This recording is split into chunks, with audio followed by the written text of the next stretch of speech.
was a well-known was a well-known evangelical leader in Chicago.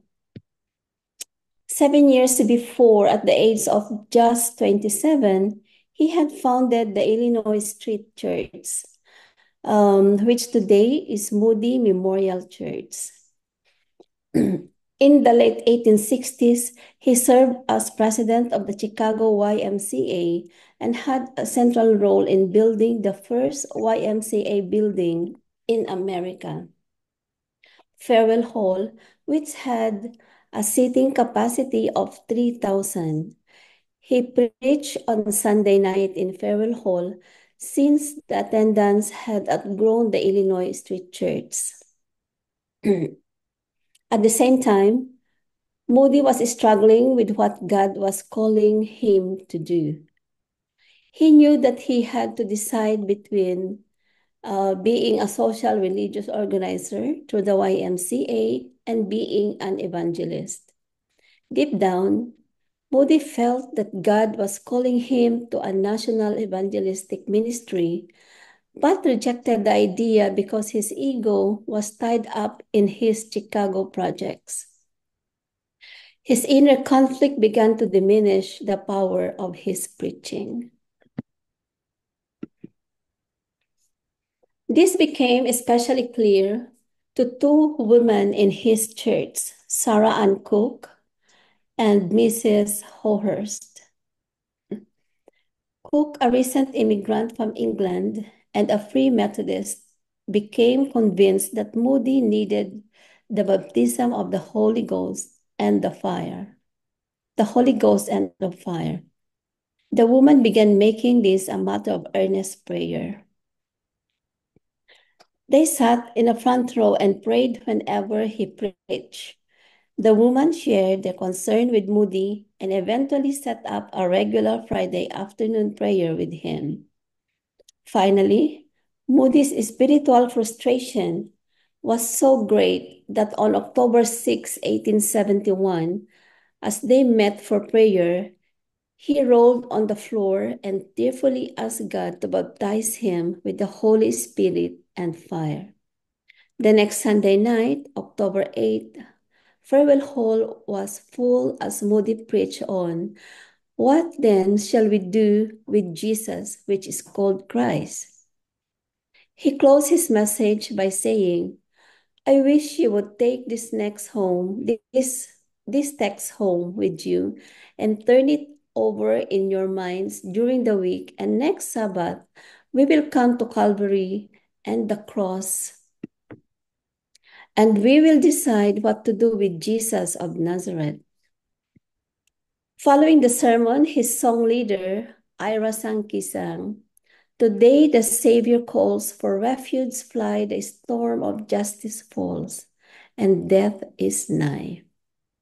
Suddenly his voice was drowned out by the sound of the fire engines rushing past the hall.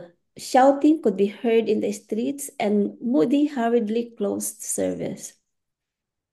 Moody and Sankey left through the back door and saw flames reaching the sky to the southwest upwind from the city's downtown.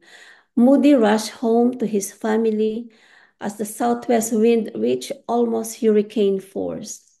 It was the Great Chicago Fire, and it lasted until the following Wednesday.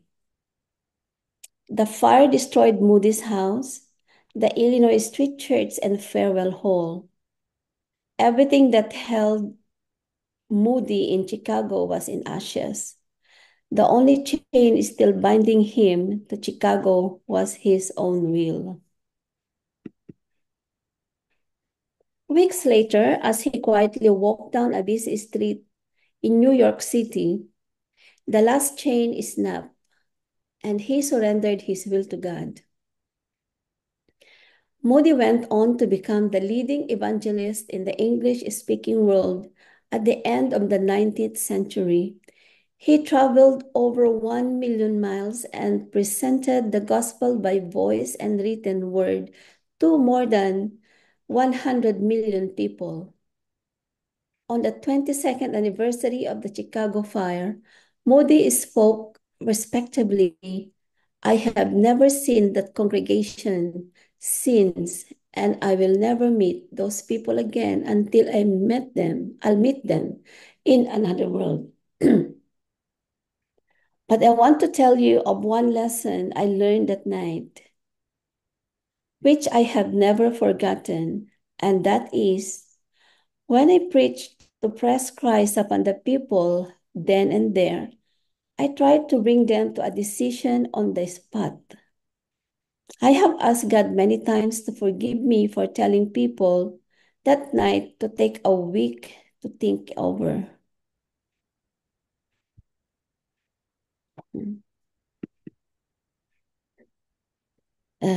To think it over. Sorry, darling.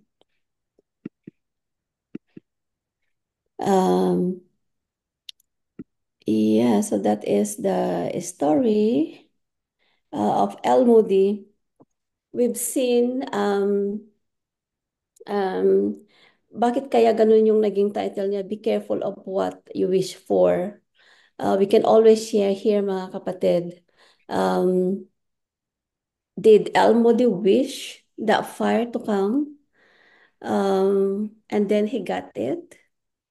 Um, Basically, I don't know if we've heard, probably most of us have heard the Chicago fire. Um, it's very well known to everyone. Talagang daming nasunog. And for in fact, kahit yung Chicago fire, that time is ginawa na rin siyang series. And at some point, I was drawn to that series of Chicago fire. And grabe, talagang devastated yung fire na yun. But what we're talking here as well is the baptism of the Holy Spirit. El Moody, one of his services in the evening, talagang he experienced the baptism of, also of the Spirit and of fire. He rolled himself into the floor and really he wanted to his desire is also to do the will of God, but there is something that is stopping him um, by bakit hindi niya magawa yung kalooban ng Panginoon 100%. And that is, nakahook siya doon sa projects niya doon sa Chicago during that time. Yun na lang yung last stroke na nag-i-stay siya doon sa nag-i-stay siya doon sa will niya na hindi siya makasunod sa Panginoon. Until that time talaga nawala, 'di ba? Nawala sa kanya lahat. Chicago Fire came, the church that he started got burned, the YMCA that he was the president got burned. Also yung the Great Hall, also lahat-lahat talaga went into ashes. So he had to relocate himself. He went to New York. Um, Doon siya nagpunta and then he decided na okay, that's it. I really have to do the will of God this time. I'll give him his will. His will must be done in my life. Kasi even when he was still in Chicago, di ba, na alam niya na ang will ng Panginoon sa kanya is to become an evangelist.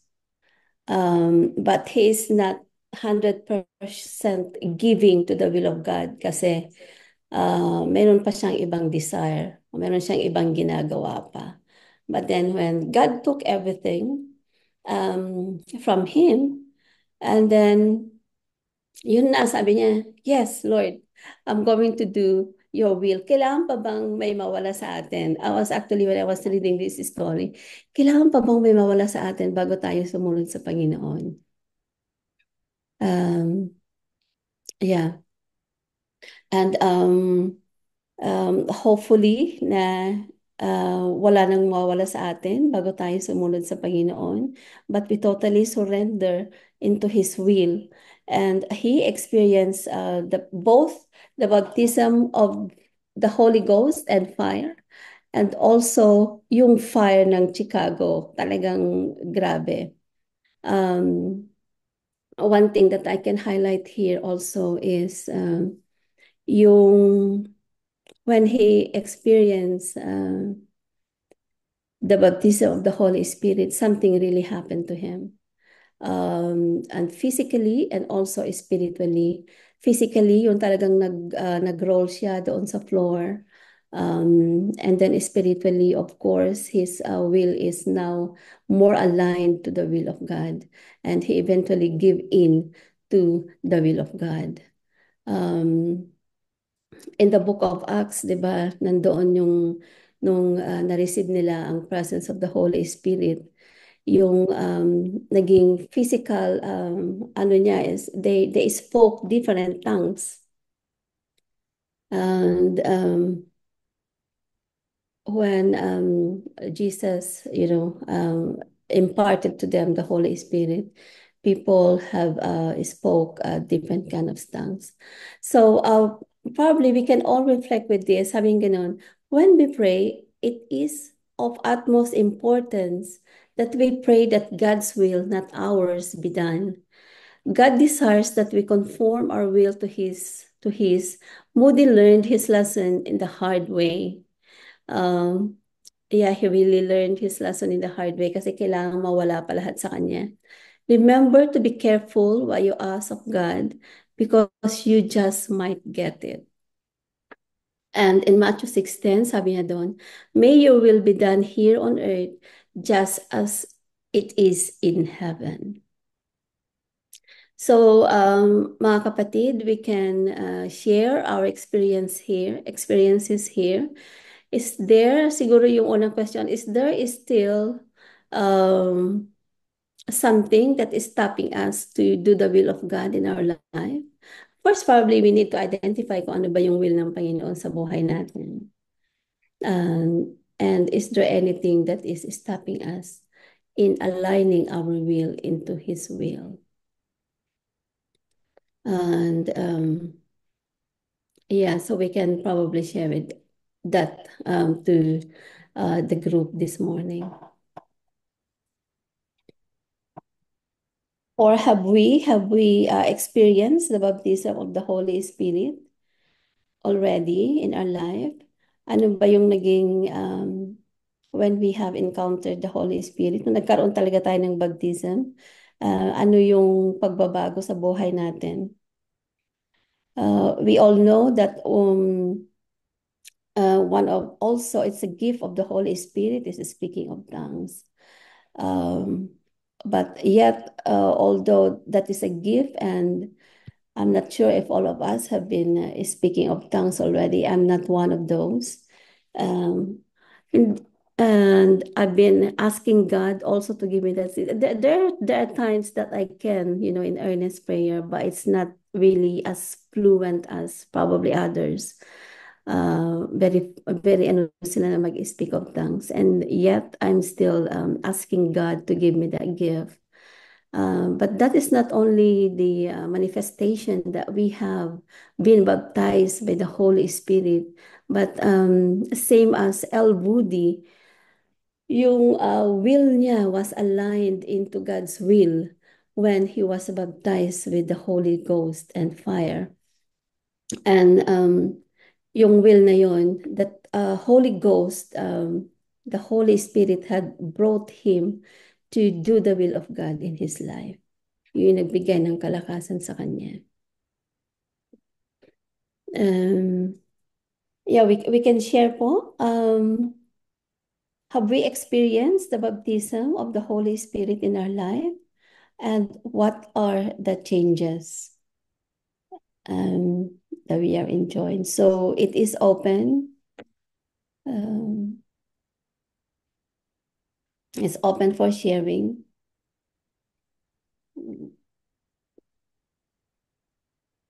I can see those who are here. Okay, most na nandito is actually listening. Auntie Flora is here, Pastor Rory. So, yes, ano pong nangyari nung na-experience natin yung baptism of the Holy Spirit? Sister Ruth, I Oh, yes, received Pastor the Marisa, baptism yes. of the Holy Spirit. Yes. And continuously na yun na-receive ko na. I think that was May 1986 when I first received it. Tapos, parang nag-grow doon yung first time ko na-receive. Di pa ako nag-speak in tongues, but I believe I receive it because so many things have changed. And then, uh, when I was here, doon ko na-receive yung totoong baptism of the Holy Spirit because the evidence, that just like the Bible said, is speaking in tongues. You spoke in language that you do not know. You speak in language that hindi mo nasasabi before.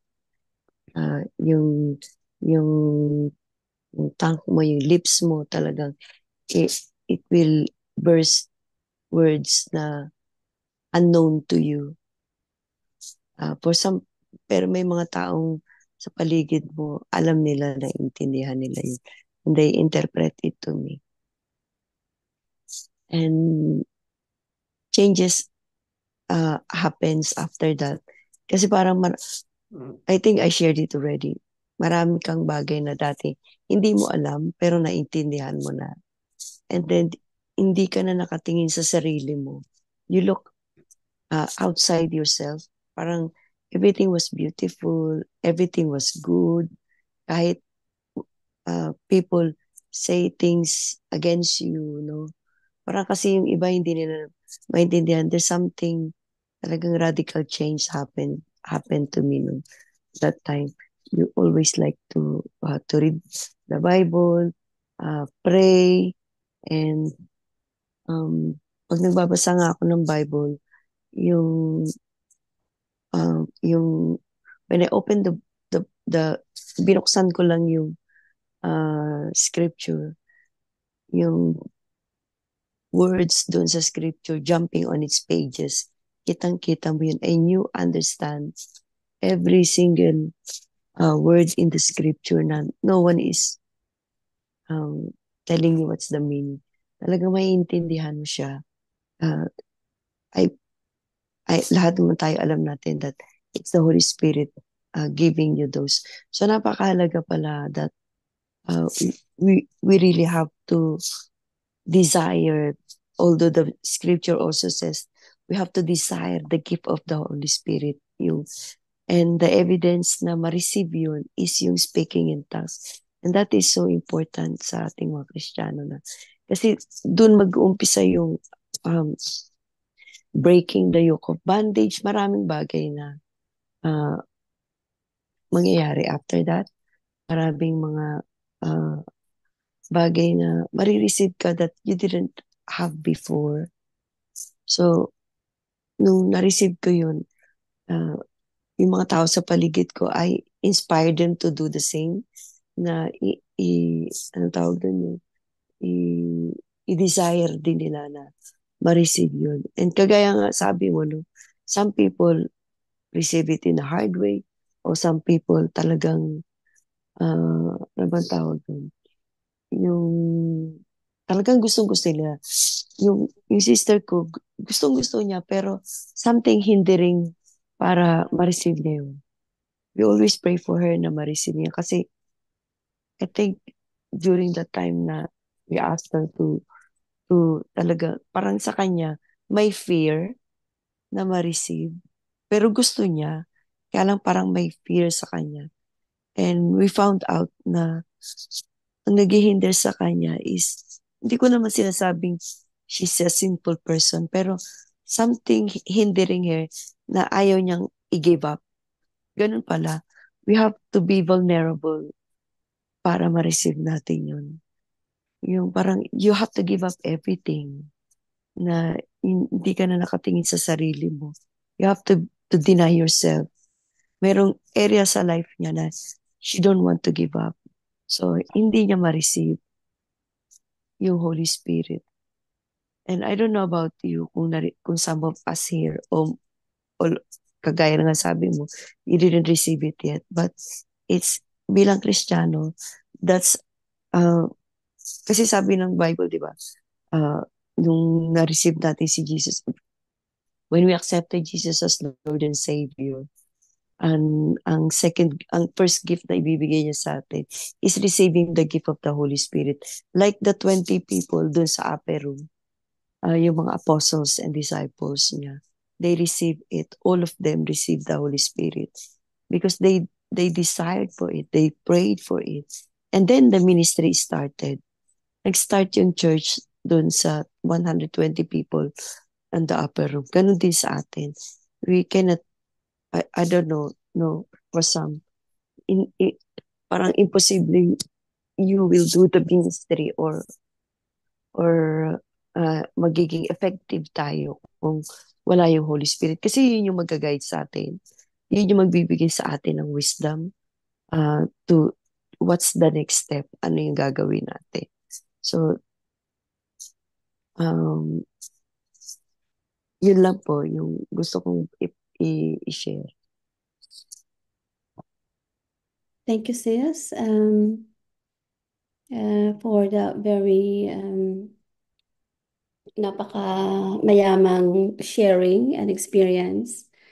Anyone wants to share pa po with your experience with when you've been baptized with the Holy Ghost?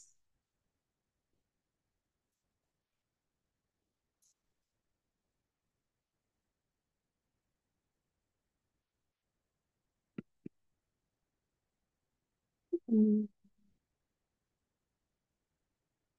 I think Pastor Rory is here. Pastor Rory, are you there po?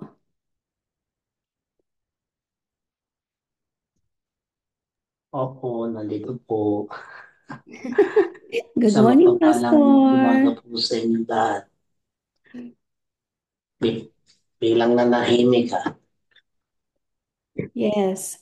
Can you share us of your experiences, Pastor? I'm sure meron po kayong napakayamang experience po with regards to baptism of the Holy Spirit and of fire. Eh,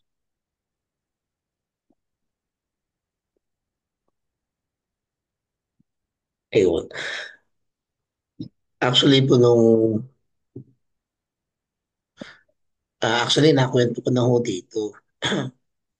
And that's the during of our youth sa amin pong pagpunta sa isang church. And the church's name is Gethsemane. At si Pastor Luther po ang pastor noon. At that is my first year in college sa second term. Second second semester. Kaya nga nung ano na yon, ayoko talagang pumunta. But uh, by believing, because ang Bible, ang scripture, ay hindi siya nagbabago. Dahil ang mga apostles noon, when they ask and when they pray for for the work of the Holy Spirit, God will give unto them. Kaya nga po nung kami nasa sasakyan, ang pangalan pa na owner type chip pa po yun. Puno po kami for almost 15 young people. Sama-sama kami po doon. At nung nangyari na yung pagsasamba namin, pagkakanta namin, ah ang nangyari po ay sa loob po mismo ng sasakyan, nagkaroon na ng deliberation, nagkaroon ng deliverance, nagkaroon na ng acceptance. And then, most of us, doon po sa pinalik po kami ng ni Pastor Don Austria, doon po sa church. Siya po yung kasama nun. Marami po kami. Sila Pastor Chiner sa Hagon, Pastor Don, Pastor Luther, and Dennis Paras. At yung mga ibang pang mga kabataan ng Gethsemane ng View. So, long run, halos po kami ay pumapasok pa lamang sa church, we are experienced the hunger, but yung kaaway ay meron siyang ginagawa. So they are shouting, there are some being crying a lot, pero hindi sila makapasok sa church. So ang nangyari po noon, meron pang nag-assist po sa amin yung mga team ni Pastor Luther, mga team Pastor Luther, dinala yung iba sa loob ng church. So they are starting praying, and yun na ang umpisa ng great awakening sa mga kabataan at sa mga ibang mga leaders, no. Kaya hindi ko makakalimutan kung paano yun na nangyari. Sabi nga, uh, be careful for what you pray for. Mag-iingat talaga sa bawat panalangin. Kasi kapag nag-pray ka, ibibigay yun ng Diyos at hindi yung inaasam mo, mas higit pa ang mangyayari sa iyo. So, yun po ang isang karanasan po namin as a young people that is since 1998. So, yun po, mga kapatid. So, bawat naman po sa ating pinag-aaralan, the work of Holy Spirit and the gifts of Holy Spirit is not only one. There's a lot. Kaya kung inyong nararanasan na babuksan pa lamang, katulad ng binanggit ni Ate Marisa, nabubuksan pa lamang ang Biblia, ay ang Diyos nagbibigay na ng revelation o mga explanation, ay isa po siyang gift. At pagbabasa pa lang po ng Biblia, isa rin po yun. Kasi kung minsan ng iba, kapag nagbabasa ay hindi nila ganong mapasang mabuti. Why? Because the Spirit is not working. So when you are, kaya nga po kung titingnan natin, ang salita ng Diyos kapag binabasa ng mga ilan, they feel something when they are reading. At that is the work of the Holy Spirit. Marami pa po ang pagpapaliwanag sa speaking in tongues. That is the one. But others don't understand. And yung palang manifestasyon nito sa bawat tao o sa bawat mga anak ng Diyos na nais ay talagang hindi nila may papaliwanag sa kanilang mga sarili. Because that is the Holy Ghost. That is the Holy Fire. Di ba nga sabi po uh, ng kasulatan sa Matthew, doong nagtatanong ang mga tao kung si Juan ay ba si Kristo. Ang sabi po niya, hindi. May higit pa sa akin na darating at hindi man ako karapat-dapat na magtanggal ng tali ng kanyang sandalyas, sapagkat siya'y binabautismo ko kayo sa tubig, pero ang darating na higit sa atin ay bibinyagan kayo o babautismohan kayo sa apoy at sa banal na Espiritu. So, kung nga pong si Juan ay may inaasam at merong ninanais maranasan, ganun din ho tayo. We expect something more than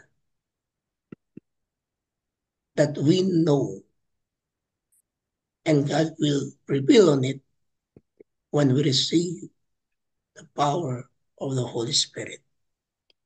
So, yun po, ang isang tunay na tatak o tunay na pagkalawan ng Diyos at ng Santo Espiritu when we recognize who is Jesus is in our life. Thanks be. Thank you. Thank you, Pastor Rory. And praise God for your experience po. And thank you for sharing. And again, the Holy Spirit allows you to share it to us. Kasi once the Holy Spirit is within us, it always keep us to do something. Hindi po pwedeng nakatago lang. Yes, thank you so much. Meron pa po bang gustong mag-share? Kung wala na po, we can give it back po to Ate Finet, I think, or Pastor Rory for our prayers po. Amen and amen. Praise God. Mga kapatid, the Holy Spirit is just impressing on me right now. Before we go to our prayer blast, let's have a moment of prayer po. And may we ask Sister Marisa, will you be able to lead us po, and let us ask, let us desire, let us ask the Holy Spirit to put that desire in our hearts. It doesn't come from us, from our own selves. It has to come from the Holy Spirit Himself. Sabi ng Panginoon, you will receive power when the Holy Spirit comes upon you. And sometimes maybe when we feel powerless, it could be because we don't have, or we have not experienced, or we are not experiencing the power of the Holy Spirit in us. There's always something lacking. There's always something na, Lord, ginagawa ko naman na ang lahat. I'm giving everything, pero parang bakit may kulang? And that could be the one that is missing. So, Sister Marisa, as you have received the power of the Holy Spirit upon you. Let us make this a prayer of impartation po. If you can just impart to us what you have. And I just would like everyone, even if we already have the Holy Spirit in us, then let us make this gesture of accepting, of reaffirming the presence, the power of the Holy Spirit in our lives. So, sige po, to close us in this portion of our devotion po. Thank you, Sister Marisa. Praise God. I believe lahat naman tayo na-experience na yung Holy Spirit. Yun lang talagang we really have to experience. I mean, yung feel talaga. Kasi, nga, hindi naman emotion yung Holy Spirit. But you can feel it. Mararamdaman natin yung if the Holy Spirit is there. And the evidence nga, like the scripture says, is the speaking in tongues. And it is vital in our faith to have it. Kasi nga kung really we desire it, just like I said, we have to desire it. Gusto naman natin kaya lang, we have to make ourselves vulnerable. We open yung spirit.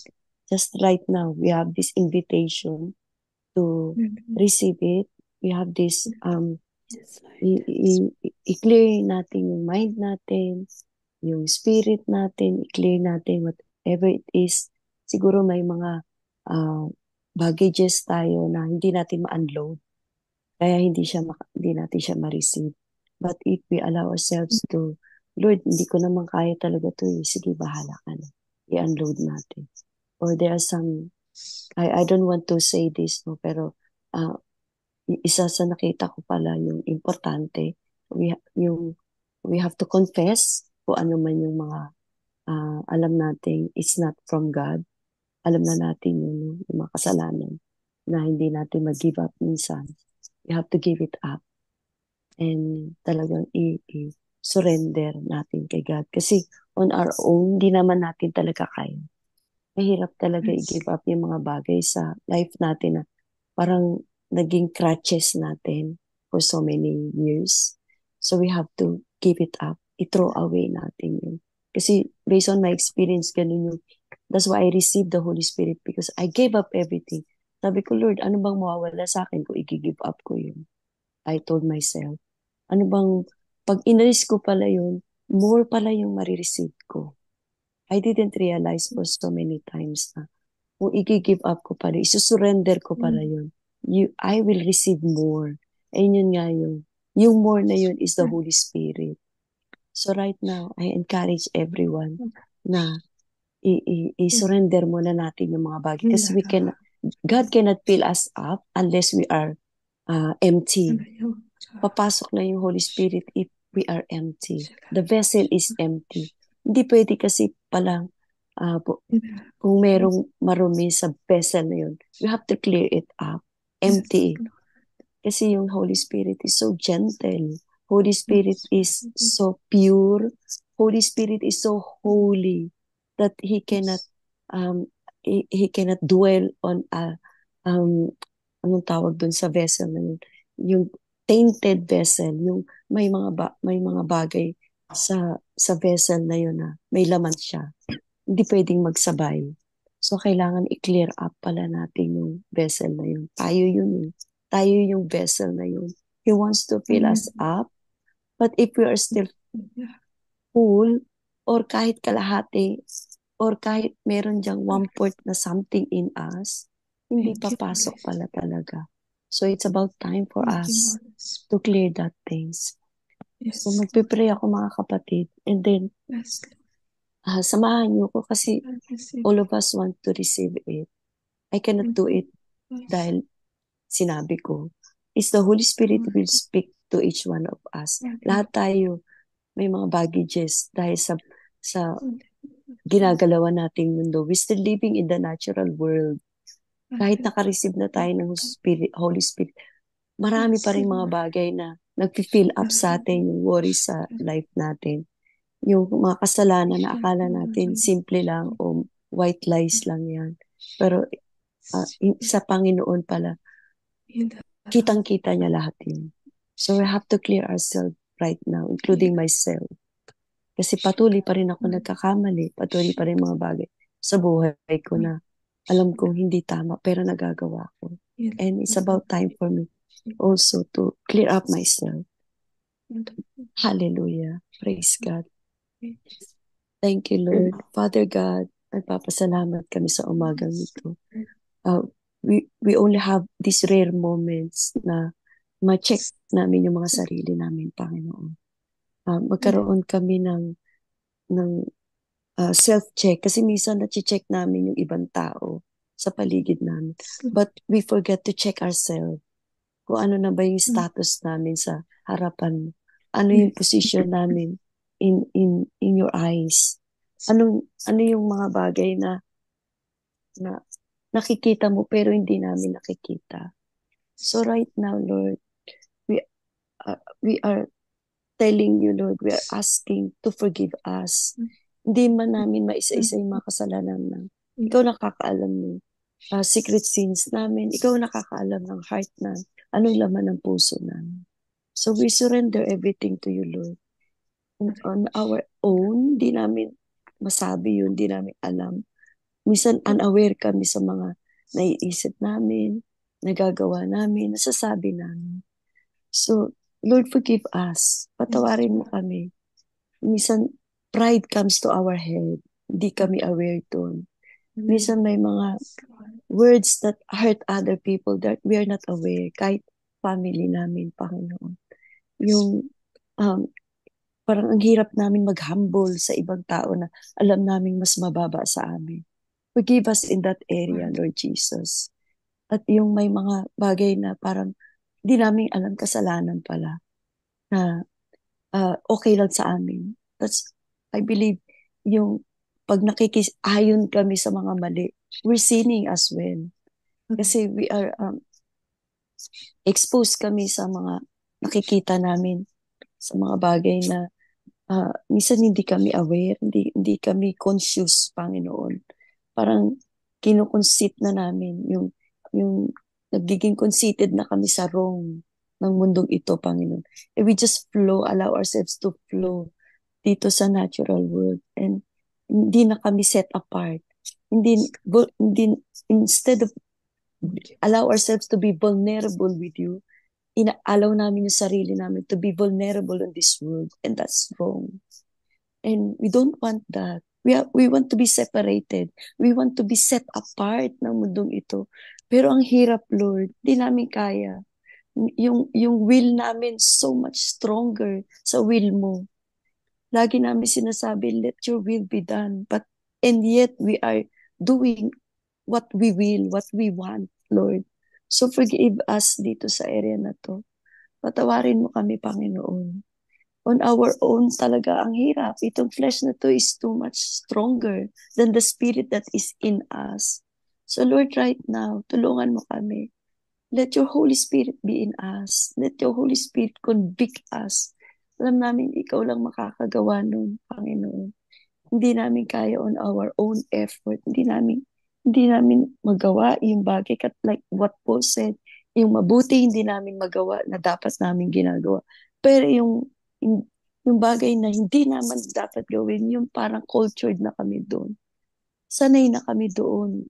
Yung mga bagay na hindi namin dapat ginagawa. Pero yun, yung nagagawa namin. Forgive us, Lord, sa area na ito, Panginoon. Tawarin niyo kami. We surrender everything to you, Lord Jesus. Taas kamay, Panginoon, na alam namin it's a sign of surrender, Lord. Dahil hindi nga namin kayang baguhin yung sarili namin, yung isip namin, yung puso namin. Pero Lord, willing kami, Panginoon, ituro mo sa amin. Bigyan mo kami, Panginoon, ng minds na kagaya sa iyo. Mind na kagaya ng kay Jesus Christ. He is God, and yet He humbled Himself, make Himself like a servant. And who we are. Ito, Lord, kami mga lingkod lang kami, pero we acting like na more than Him. Siya nga pinakita niya kung paano maging humble. Yung humility na in-example niya sa mga disciple niya during His time. Yung humility na nandun sa scripture, alam namin, nakikita namin. And yet, hindi namin kayang gagawin. Yes. How He humbled Himself. So, yung Diyos na yun, nag-humble. Pero kami parang hirap, Lord. Hindi namin kaya. So, Lord, tulungan mo kami. Help us, Lord God. Allow ourselves, oh God, na mag-humble din kami. Ipakita namin sa iyo na hindi namin kaya ito, pero ikaw alam namin kaya mo na ibigay sa amin ito, Panginoon. So Lord, kung meron pang dapat isurrender, hindi kami aware. Sige Lord, ipakita mo sa amin. Ipaalam mo sa amin kung ano yung mga bagay na yun. Kasi you cannot fill us up unless we are still full. There are still things in our lives na dapat namin i-give up. Hindi man namin kaya, Lord, pero ikaw kaya mo through us. Kaya mo gagawin mo sa buhay namin. So right now, Yes, Lord. we're surrendering ourselves. We're giving up things that it doesn't belong to us. Hindi dapat sa amin yun. Hindi dapat nandito sa buhay namin. So we're giving those up, Lord God. Nilalagay namin sa paanan mo, Panginoon. It's an act of surrender, Lord God, that apart from you, truly, God, we are nothing and we cannot do anything, Lord. Lalo na sa mga ministry na ipinagkakatiwala mo sa bawat isa sa amin. So right now, Lord, we surrender now. We ask forgiveness. We're sorry for the things we have done wrong. We're sorry, Lord God, sa mga taong nasaktan namin, Panginoon. Patawarin mo po kami, Panginoon. At Lord, kung sino man yung mga taong yun, we will go to those people and ask forgiveness to them. And ganun din yung mga taong nanakit sa amin. We forgive them. We forget all those things that they have done to us wrong, oh God. isinusurrender na rin namin sa iyo, Panginoon. So right now, Yes, Lord. kung meron pang natitira, Lord, sige Lord, saliksikin mo yung puso namin.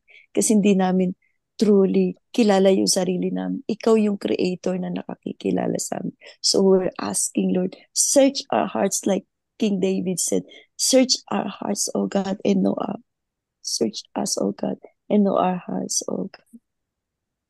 And see if there are any more wicked in us, O God. We surrender them. And we ask Him forgiveness. So Lord, right now, I believe that all of us surrendering ourselves before you. And we're asking the Holy Spirit. We're asking you, Lord, to fill us up. Huwag mong hayaang na-empty kami and then you will not fill us up, oh God. Lord, punuin mo kami ng iyong banal na spirito. Puspusin mo kami mula ulo hanggang talampakan. Just like what you did on the upper room for those 120 people. And it runs to many people, to 5,000 people. Gusto rin naming ma-receive yun right now. So Lord, we ask the Holy Spirit, yung evidence sabi mo ay speaking in tongues. And right now we will speak in the tongues that are known to us, that we have never heard, oh God. So Lord, fill us up. Paramdam mo sa amin, nandito ka, natotoo ka, Panginoon. Yung promise na yun, we want to receive that gift, oh God. We want to receive that promise that you have given 2,000 years ago, Lord. So right now, Lord, I pray for my brothers and sisters who are present in this room right now. Lord, allow them to receive the gift of the Holy Spirit. And doon yung desire, Lord, to receive you. So right now, allow the Holy Spirit to speak to them, to their hearts, oh God. So Lord, thank you, Lord. Alam namin na willing ka.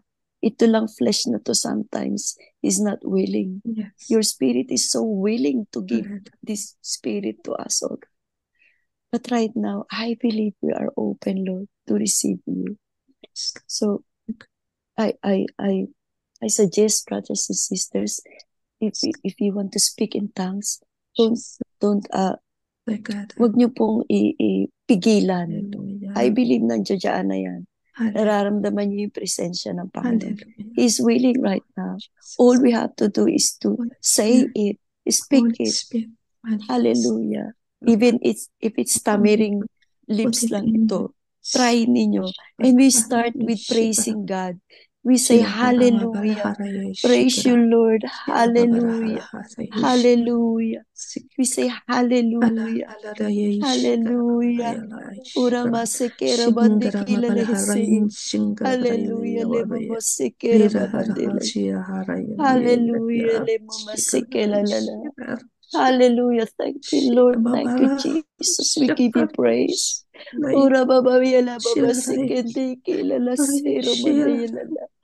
Hallelujah. Hallelujah. Thank you, Lord. Thank you, Jesus. Sekera baba tekele sere mama dela la la. Hare sere baba yala la sekende ke hallelujah. Hallelujah. Yes, Lord, Father. Hallelujah. Re mama sere Thank you, Lord. Hallelujah. Re Lord, mama kiti so sekende God, kila la. remove, Thank you, Baba. Lord, Sekela la any ya obstacles isi in mama the name of dela la la Jesus. sere mama dela. Remove the spirit of Hallelujah. skepticism. Re baba Remove kila the la spirit sila of pride. dela. Remove the Re spirit mama of dela. egoistic. Hallelujah. In your Lord, own help us words, to just brothers and flow in sisters, the speak, spirit. speak, Flow in the speak. spirit in Jesus. Hallelujah. Wag Yes, flow niyong in the spirit pigilan in the because name the of Holy Jesus. Spirit is willing. Open, Hallelujah. open Open your those lips and mouths. say, Hallelujah. Say Those praises to tongue, oh God. God. Let the Hallelujah. power Thank of you, the Lord. Holy Thank Spirit you, Lord. be at the Thank you, tip of our Jesus. tongues in the name of Jesus. We give you praise. We give you glory, oh God. I pray Yes, for each Lord. individual Hallelujah. present More in God, this room right now, Lord. more God, more Speak to Holy them, oh God. Spirit in Touch our them, oh God. Allow the fire of the Holy Yes, Spirit Lord. to them right now. Yes, Lord. Hallelujah. Put the Give words in the praises tip, to Lord. Him. Doesn't Oh, matter if we hallelujah. don't understand it, oh God. Hallelujah. You are the But you beginning and the understand end, it, oh Lord God. Jesus. It We is give the you language of praise. the We give Holy you Spirit, thanks, oh Lord. God. You are worthy, oh Lord. Language of the You Holy are Spirit. holy indeed, God. Put it You are in our marvelous lips, in oh all God. your Anoint ways, oh our God. lips. Hallelujah. Anoint our Thank you, lips, Lord Lord. Jesus. Yes, Father God. Thank you, Lord Jesus. Thank you, Lord. Hallelujah. Thank you, Holy Spirit, Praise for God. flowing Praise right God. now. Thank you, Lord. Thank you, Jesus. If you feel the presence of God, say thank you, Lord. Hallelujah. Thank you, Lord. Thank you. And starting from now, brothers and sisters, I encourage you to, on your own, kahit nandiyan kayo sa room, i-desire nyo pa rin. Yes. Patuloy ninyo, wag nyo i-hinder, wag nyo i-stop. Kahit tapos na tayo dito sa room na ito, on some occasions, maybe on some other day, you still desire na ma-receive yun. So Lord, thank you, Lord, na nandito kami sa room na ito. And I believe all of us feel your presence, O God. Naranasan namin, na-experience namin yung presensya mo at naramdaman namin sa oras na ito. At kung di man namin nasalita yung words that we want to hear, O God, I believe that you're still willing to fill us up. Thank you, Father. Thank you for your presence right now. We give you glory and honor and praises and adoration. It's in Jesus' mighty name we pray. Amen. Amen. Amen. Amen. And amen. Praise God. Thank you. Praise God. Yes po, Pastor Rory, go ahead po. Sige po, maaaring ano po tayo, sa prayer blast po natin ay ano po na natin dahil meron pa po naisibigay ang Diyos ng versikulo sa bawat isa ko sa ating naririto. Hopefully you can hear me loud and clear sa aking pong boses. Yes po. Okay. Yes po. Marami pong salamat. Okay. Ang sabi po dito, sa mga acts, at we know all of this, ang unang ibinigay ng Diyos sa mga disipulo niya, yung 120, is the speaking in tongues. Sabi po sa Acts chapter 2, verse 5, now, where they're staying in Jerusalem, God-fearing Jews, and every nation under heaven, ulitin ko po, every nation under heaven, when they heard this sound, and crowd came together and do it, because each one heard their own language being spoken. Utterly amazed, they asked, aren't all these are speaking Galileans? Then how it is of each of us hears them in our native language. So kung titignan po natin, ang mga tao ay nagtaka. Di ba? Taga-Galileans mga yan. Pero bakit naririnig natin ang ating mga sariling lengguwahe? Why?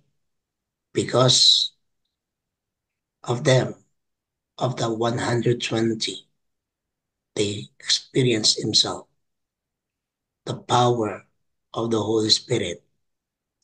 When the day of Pentecost came, they were all together in one place. Verse 1. Suddenly a sound like a blowing of a violent wind came to heaven and filled the whole house where they were sitting. They saw it what seems a tongue of fire that separated and came the rest of each them. And all of them were filled with the Holy Spirit and began to speak in other tongue as the Spirit emblazed them. On an equal emblazed them. Kaya kung titingnan po natin, one is the speaking in tongues that the Spirit gave the apostle na kung saan ay atin pong naranasan. At ang iba ngayon ay nagkakaroon ng katanungan, lalo na kung first timer mo. Mga kapatid, it is a gift of the Holy Spirit. It's not only made of man. Hindi lang yang iniisip lamang sa kanyang isipan, kung hindi yan ay talagang regalo ng Diyos. Why? Because Paul himself Ito po yung gifts na binabanggit po. There are different kinds of gift, but it is the same Holy Spirit who gives them. There are different kinds to work to be done for Him, but the work is for the same Lord. There are different ways of doing His work, but it is the same God who uses all these ways in all people. Holy Spirit works each person in one way or another for all the good of all. So it means, my dear brothers and sisters, there is a one gift on teaching the word of words of wisdom. Other gifts as given teaching what he was learned and known. Those were gifts by the same Holy Spirit. One person received the gift of faith. Others person received the gifts of healing. And these gifts are given by the same Holy Spirit. One person is given the gift of doing powerful works. Other person is given of speaking of God's word. And other person is giving a gift of telling the difference between the Holy Spirit and false spirit. And other person is given the gift of speaking a special sound. Other person is given of gifts of telling what this special sound means. Iyon po ang speaking in tongues, a special sound. But it is the same Holy Spirit, the Spirit of God, who does all these things, is given to each person as He wants to give. So ang Diyos ang nagbibigay ng regalo. Hindi po ang tao, you will just only want to experience the work of the Holy Spirit. We just want to experience the presence of God. What Ate Marisa experienced, what Ate Finette experienced, what Ate Rona experienced, or sino man po ang naririto.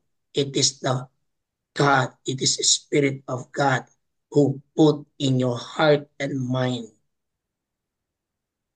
that the kind of the gifts. But notice, yung unang binigay po ng Diyos sa mga disipulo is speaking in tongues. Because before, they cannot speak and they cannot explain the word of God or interpret all the scriptures or the Torah. But when they experience the Holy Spirit, they cannot contain it. They cannot post it. Hindi sila huminto kung hindi ay tuloy-tuloy na silang nagtrabaho sa presensya ng Diyos because they experience the Holy Spirit. And the Holy Spirit is willing to continue in our life daily. So, kaya ho, kanina habang nag-aano po si Ate Marisa, God put me these two verses that we need to understand what God is doing in our personal relationship to Him. It is a personal. Hindi dahil narinig mo to, oo, sabi nga ng iba, Lord, gusto ko po siyang gayahin. But sabi po dito on verse 11, who all those things is given to each person as he wants to give. When the Spirit of God giving you the spirit of interpretation, it will be given. But when the Holy Spirit giving you the speaking in tongues, He will give to you. He will give it, not we ask, But when the Holy Spirit is giving you directly, you cannot contain to speak and you will not stop speaking in tongues because that is the power of the Holy Spirit in your life. Yun lamang po, mga kapatid. Marami pong salamat. Amen. Amen. Praise God and thank you, Pastor Rory, for that sharing po, the reflection and yung blessings po ng salita ng ating Panginoon from the scriptures. So again, thank you, brothers and sisters, for allowing the Holy Spirit to move in our midst right now. So since we had some prayer time earlier on, then this is just how it is when the Spirit leads. Hindi natin alam kung ano yung plano ng Panginoon, hindi ba? This was not planned, and it is not also an accident that yung topic this morning for the sharing was actually naging daan upang ito talaga ang nais ng Panginoon na mangyari sa atin pong pagsasama-sama sa umagang ito. And when God plans it and when God purposed it, nothing can stop that. And that is just what we have experienced right now. Na ito talaga yung nais ng Panginoon na marinig natin at maranasan natin sa umagang ito. So amazing how the Holy Spirit has plans na minsan it's so unexpected. It's something that we did not anticipate, and it just came, and we just allowed the Holy Spirit to flow. So and I believe we were all blessed. So praise God and thank you everyone for Sister Ruth for leading us and for all the prayers as well, Sister Marisa and Pastor Lori. Okay? So sige po, sa closing prayer na po tayo, Thanksgiving prayer, Sister Ruth, and then I will ask Pastor Rory to do the benediction po. I can ask Pastor Rory na rin po sa closing prayer. Before that, I just want to share my experience when I was preparing. Actually, matagal ko nang ginawa sa PowerPoint to, but yesterday, and I was reading it again. And then, nagpray ako. And then sabi ko, Lord, are you going to do some miracles tomorrow morning? Will there be any baptism of fire? Are we going to experience the Holy Ghost, the fire tomorrow morning? And indeed, he said yes. And praise God talaga. All glory to Him. Pastor Rory, can you lead us po in Thanksgiving and ano na rin po benediction? Thank you, Pastor. Sige po, tayo po'y manalangin. Kami ay lubos na nagpapasalamat, Panginoon, sa inyong kapahayagan ng iyong salita na hindi namin that we cannot contain it, that we cannot, hindi ho namin mapaliwanag, O Diyos, ang iyong pagkilos sa aming pong mga buhay. Salamat dahil kayo yung nangusap, kayo yung nagsalita. And thank you. Because truly, Lord God, we just only want to know you more. We just want to experience you more. We just want to feel your presence. We just want to hold our hands and hug us. Yakapin niyo kami, Panginoon, in our life.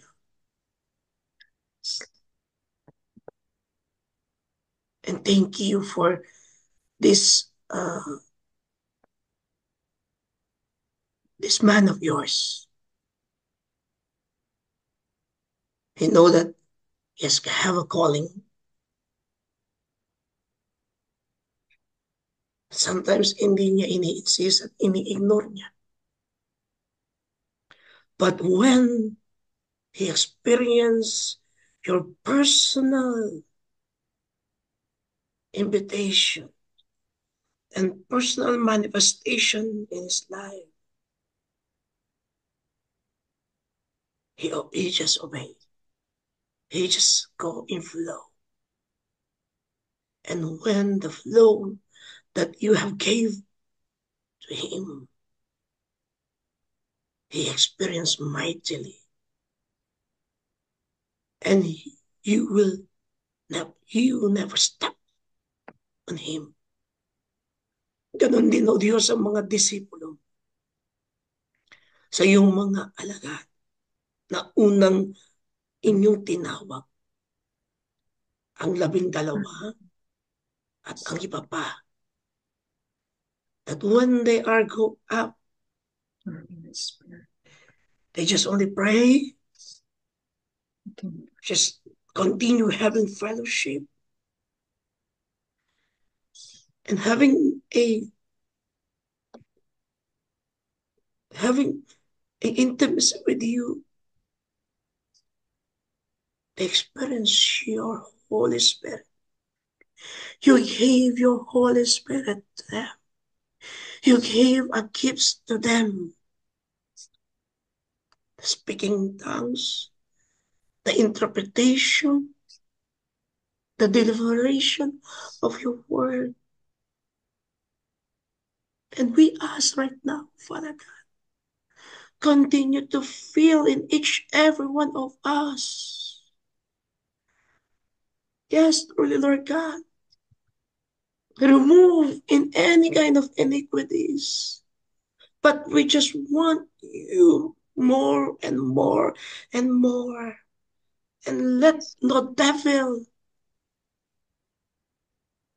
wag mong hayaan ng kaaway o Diyos ay sumiksik pa sa aming isip o sa aming tenga at bubulong pa, Panginoon, bagkus ang tanging bubulong lamang ang tanging inyong buhay na salita at ang inyong presensya, ang inyong malambing na tinig, yung banal na espiritu lamang ang siyang mangusap.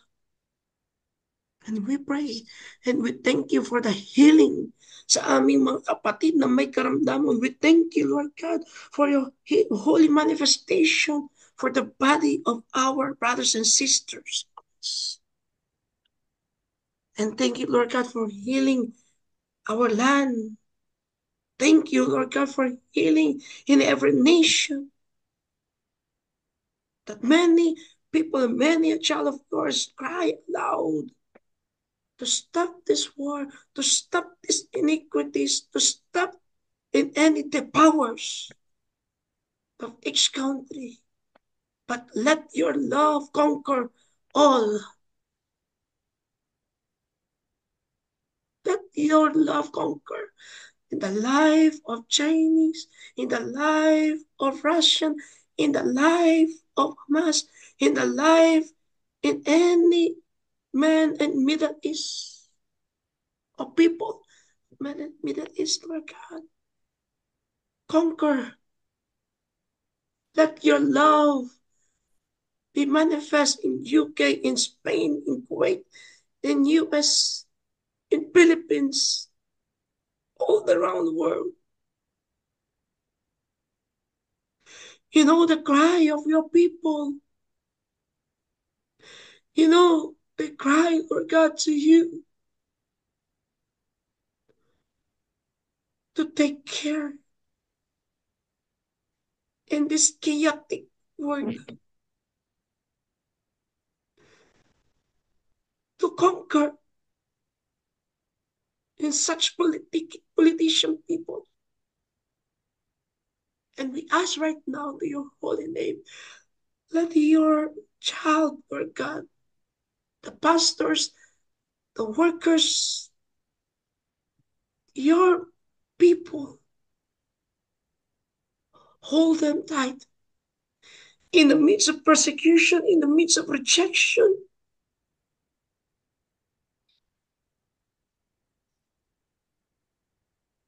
in the midst of struggleness, Lord God, cover them with your precious blood. And we pray, Father God, courage upon courage. And we rebuke the spirit of discouragement.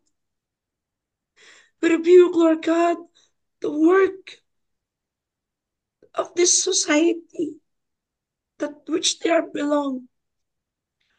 Lord, nakawin mo na sila.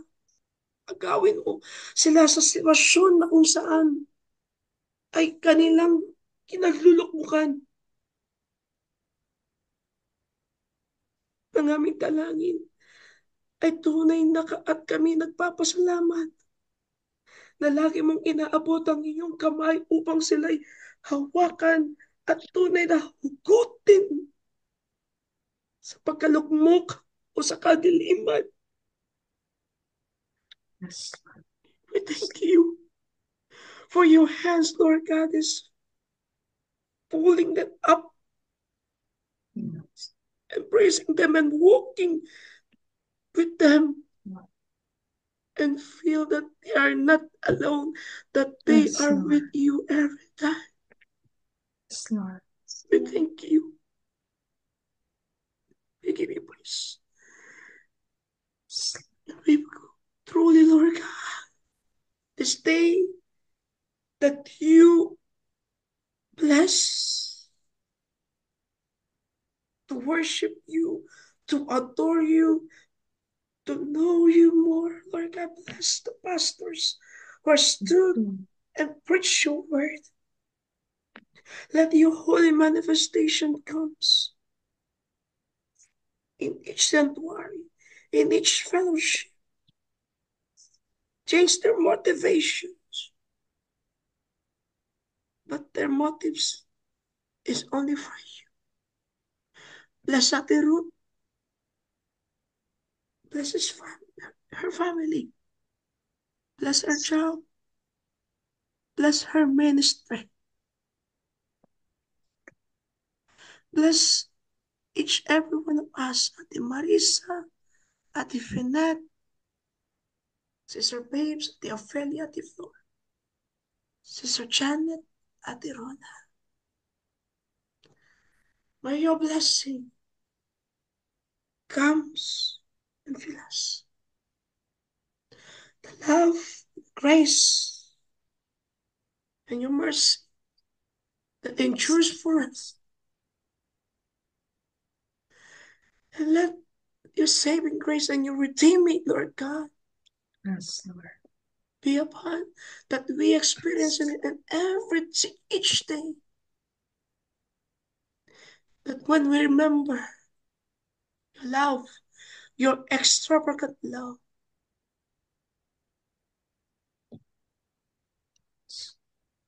fill us with your presence, with your Holy Spirit, now and forever. Amen. Amen. Amen. Amen. And Praise God. Thank you muli mga kapatid.